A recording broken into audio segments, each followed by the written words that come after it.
সর্বশ্রেষ্ঠ বিধায়ক 294 এর মধ্যে এই পুরস্কার দেওয়ার নিয়ম বা প্রচলন আমাদের বিধানসভায় নাই। আমি দায়িত্ব নিয়ে বলতে পারি, যদি এই প্রচলন থাকতো নিশ্চিতভাবে ভাঙড়ের বিধায়ককে উপেক্ষা করে অন্য কোনো বিধায়ককে দিতে পারতো না। দুটো জিনিস নাই, প্রথম হচ্ছে লাইভ দেখানো হয় না যে আপনার বিধায়ক বিধানসভার মধ্যে গিয়ে ঘুমাচ্ছে না চোখে চোখ রেখে ভাঙড়ের কথা বলছে, রাজ্যের মানুষের কথা বলছে। লাইভ যদি হতো তাহলে আজকে আমাকে এখানে প্রোগ্রাম করতে লাগতো না। এখানে এলসিডি লাগিয়ে বিধানসভার মধ্যে আমার বক্তব্যগুলো চালালেই আমি দ্বিতীয়বারের জন্য এমনি জয় হয়ে যেতাম। যেহেতু লাইভ নাই বলে আমাকে সেখানে একটু বলতে হচ্ছে। দ্বিতীয় জিনিস কি নাই, সেরা বিধায়কের পুরস্কার দেওয়ার নিয়মটা বিধানসভায় এখনো হয়নি। কোন বিধায়ক 294টার মধ্যে বিধায়কের মধ্যে কোন বিধায়কটা লাস্ট 5 বছরে সেরা পারফরমেন্স দিয়ে রেখেছেন, অর্থাৎ কে সর্বশ্রেষ্ঠ বিধায়ক 294 এর মধ্যে এই পুরস্কার দেওয়ার নিয়ম বা প্রচলন আমাদের বিধানসভায় নাই। আমি দায়িত্ব নিয়ে বলতে পারি, যদি এই প্রচলন থাকতো নিশ্চিতভাবে ভাঙড়ের বিধায়ককে উপেক্ষা করে অন্য কোনো বিধায়ককে দিতে পারতো না। আমি জাস্ট দুটো উদাহরণ দেব। গত 5 বছরে পশ্চিমবঙ্গ বিধানসভাতে প্রায় 4000-এর মতো কোশ্চেন জমা পড়েছে, সমস্ত বিধায়করা মিলে জমা করেছে।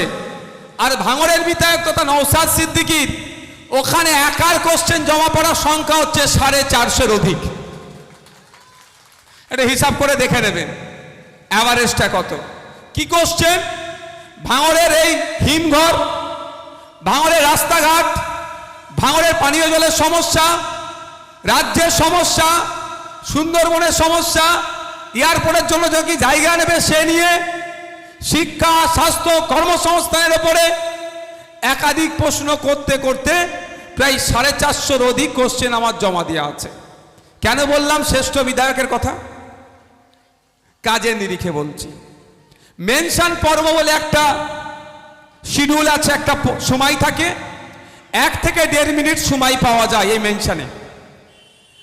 গত 5 বছরে পশ্চিমবঙ্গ বিধানসভার মধ্যে তথা আইনসভাতে আপনারা দেখলে জানতে পারবেন 200-র একটু অধিক মেনশন হয়েছে। সেই 200-র একটু অধিক, 200-র একটু বেশি মেনশনে আপনাদের বিধায়ক তথা নওশাদ সিদ্দিকী আমিরার মেনশনের সংখ্যা হচ্ছে 56টি।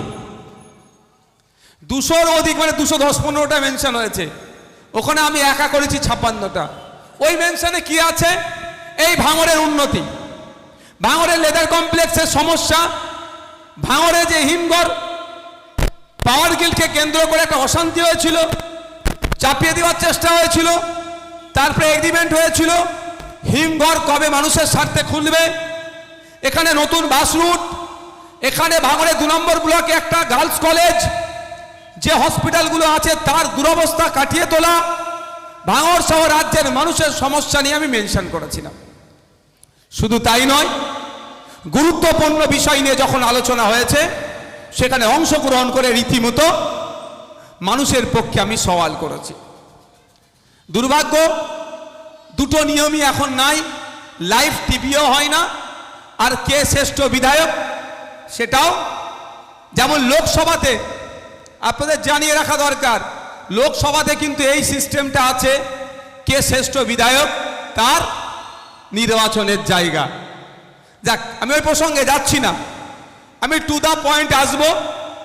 দ্বিতীয়বারের জন্য আপনারা আমাকে ভোটটা কেন দেবেন, এই প্রশ্নটা আমি আপনাদেরকে প্রশ্নের উত্তর দিয়ে যাব।